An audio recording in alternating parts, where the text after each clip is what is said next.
One of the best free Midjourney alternatives out there is Leonardo AI, and they've got a really nice, easy to use interface. The results look amazing, and best of all, you can even use the free graphics that you generated for commercial purposes. So that's why in this video, I'm going to show you how to use Leonardo to create t-shirt designs for print on demand. First of all, to get signed up to Leonardo, you can follow the link in the description. It will bring you to this homepage, and then you can click on Get Instant Access right here and enter your name and email address. It might take a few days for you to get whitelisted. You also get an email with a few tips that will help you speed up the process. And once you've entered your details and pressed Count Me In, you will also be prompted to join their Discord server, which also helps with getting whitelisted faster. If you've already got an account, all you have to do here is click Yes, I'm whitelisted, and it should launch the Leonardo app.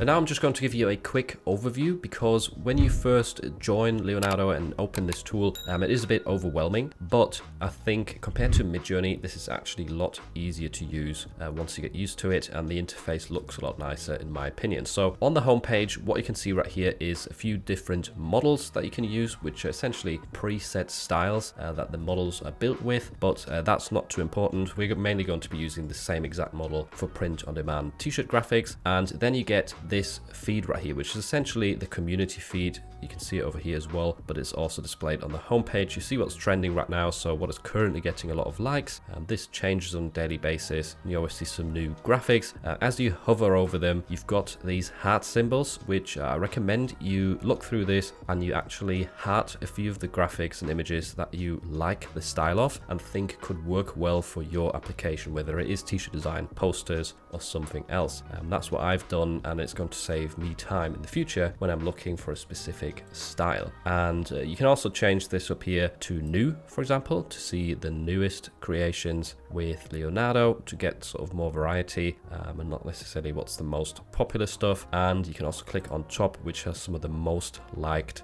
pictures ever on here. So that's it in terms of the home screen and the community feed. And next up, we've got the personal feed. So if we click into this, you can see your generations that you've created in the past, and you can also click on liked feed up here, which is what I just mentioned before. If you like an image, you can find it in here, where you can easily copy the prompts, which I'm going to show you in a minute right here, which is one of the easiest way to create graphics with Leonardo, is finding some other images that you like the style of and using the remix function to use the same prompt or change the same prompt around to fit your niche. One more thing that's important to note is that up here in the left-hand corner, top left-hand corner, you get tokens. So it says 105 for me. You get 150 tokens every day. And as you can see, it resets in 7 hours. This is the free amount that you get. You don't have to pay for it. Usually it's about 1 or 2 tokens per image, depending on your settings. So that is a lot of images per day for free. There's no way of doing that with Midjourney. So this is definitely a good benefit if you want to save some money, or maybe you've ran out of your Midjourney credits or your speed credits and you want to generate some stuff for free. So just jump into Leonardo. It's a good alternative.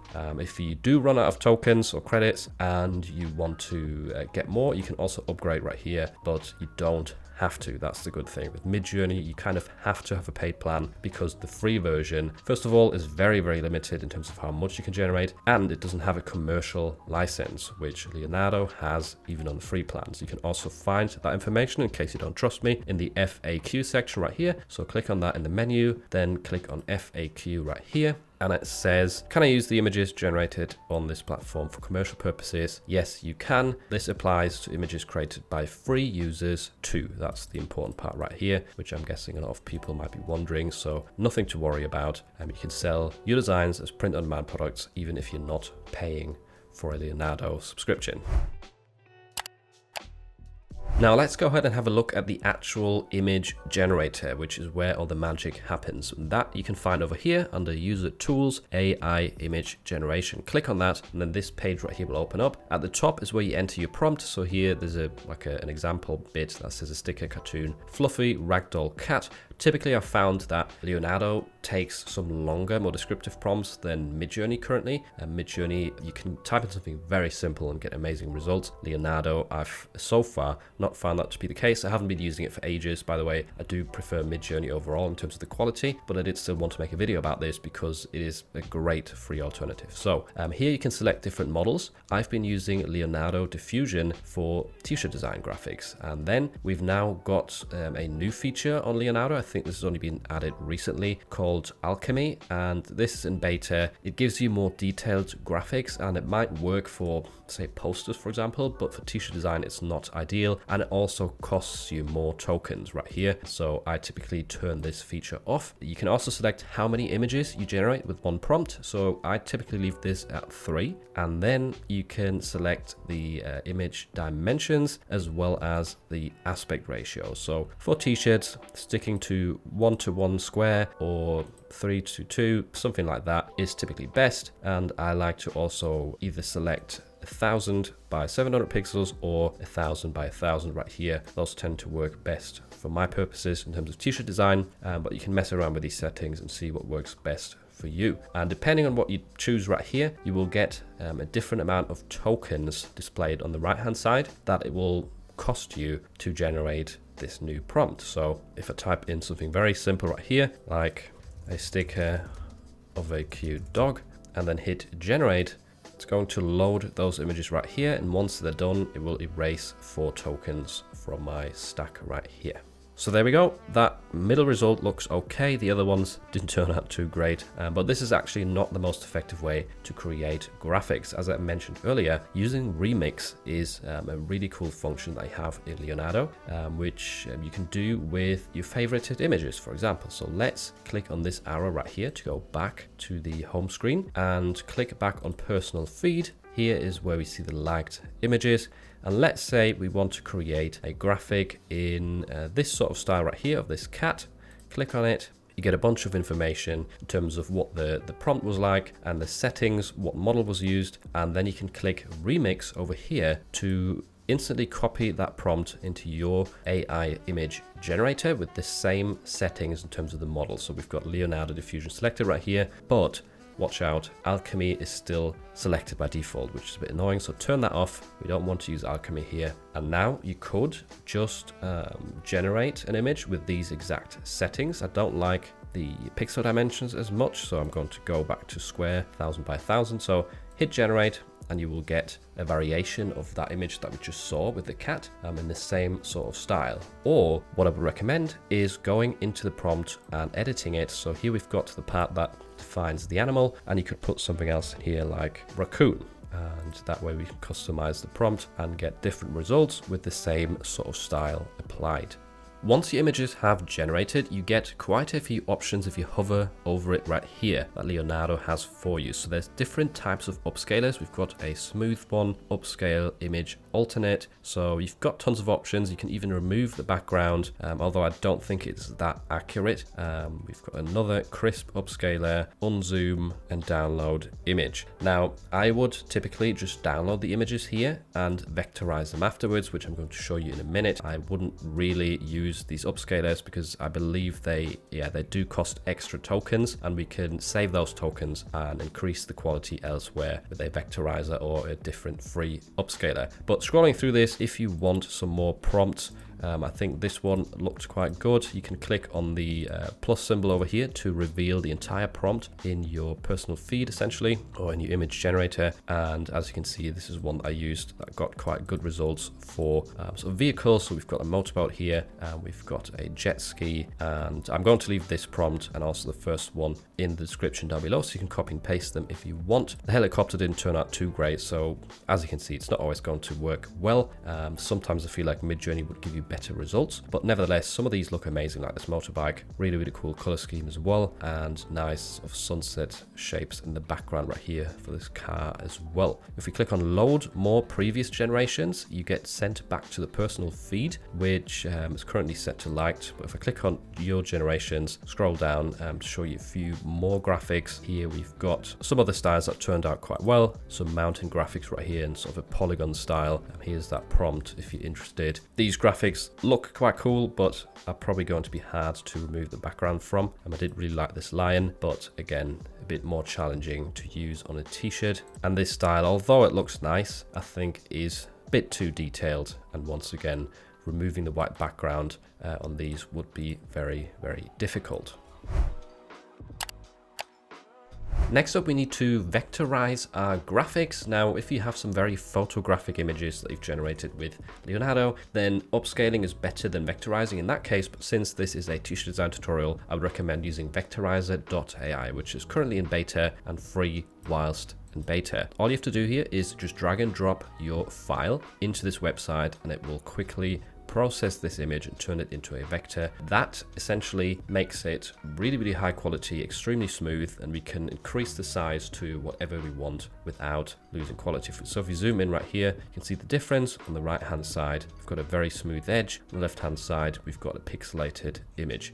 That is the power of a vector. It is a path and not a pixel image. Vectorizer is great. It's a really cool website, but if you have tens or hundreds of graphics that you want to vectorize, then it is very time consuming because you can only do one image at a time. There is an alternative though called My Designs. In case you didn't know, they have a bulk vectorizer now. It's the same vectorizer that I'm showing you here. It's just that you can use it in bulk with My Designs for free, and I made a separate video about that process. If you want to save yourself some time, it will be linked in the cards. Next up, you need to click on download right here, and then it will bring up a lot of different settings. I usually like to change this to stack shapes on top of each other right here. I think the default is the other option, and then we can just click on download right here. Moving on, now we need to do two things. First of all, remove the background from our images, and there's many different ways to do this. You can do it in Adobe Illustrator, in Photoshop, in Photopea. There's many different free options as well, and I actually made a separate video covering 3 of those free options to remove the background from the image. So check that out in case you're not using Adobe Illustrator, which is what I'm going to be using in today's tutorial because it is my design tool of choice. And the second step after removing the background is creating a t-shirt design with that graphic. So adding some text, some elements to sort of bring the design to life, because only uploading plain AI graphics to t-shirts is not necessarily going to get you as many sales as also adding in some text and creating a more sort of fully fleshed out design. So with Illustrator, what you can do to open up your vector file that we just downloaded is head to File and then click on Place over here. Then find the vector on your device and click place. Once you've got it selected, then you'll see this funky symbol right here. So just click and drag, and that will then place your vector on the artboard. By the way, my artboard dimensions right here are 4,500 pixels in width and 5,400 pixels in height, which is ideal for t-shirt design prints. I'm using Illustrator because I just really like it and it edits vectors. But if you want a free alternative for vector editing, there's a program called Inkscape, which you can actually download for free. I'm not very familiar with it, so I can't use it for tutorials, unfortunately, but if you don't want to pay for Illustrator, go check that out. And now the cool thing is, because this is a vector, we can actually zoom in right here and edit the individual parts very easily. So you can change colors this way. You can adjust the curves or the paths with these anchor points right here if you've got the direct selection tool selected. Also, you can just click on the background, hit delete, and there we go, it's gone. Now this is a very easy graphic to remove the background from. To be fair, sometimes you'll have to spend a bit longer to sort of refine the edges. So now that we've got this graphic ready, we want to add some phrases, or a phrase I should say, for this tutorial, not multiple, to make it sort of more funny, more appealing to customers. So there's a common sort of popular phrase with animals, and it's going to be raccoons are my spirit animal is what I want to add to this design. So first step is selecting the type tool. You can also press T on your keyboard, click anywhere on the artboard, and I'm going to just increase the size right here of this text. The font I'm using right here is called Minoria Regular, which I think is from Creative Fabrica. So if you want to use the same font, I will also leave a link to that in the description. It's a really nice distressed font that's bold and has a bit of a fun feel to it. So let's start off with raccoons up here, and then drag this down. Click on the text layer, hold down Alt to copy this down, and let's put my, and then once again, spirit animal. I think that's how I want to lay out the text in terms of the order. There, my masterpiece. Obviously this is not done. I want to make some adjustments to this. We need a bit more space for the text, in fact. So with the raccoons part, I think it would be nice to have a bit of an arch right here to round this off along the top. And also I want to actually match the orange. It's always a good idea to match your font colors to parts of your design to make it look more coherent. And you can do that by having the text selected and then clicking I on your keyboard to bring up the eyedropper tool. And now you can sample any color. So let's hover over this orange and select that.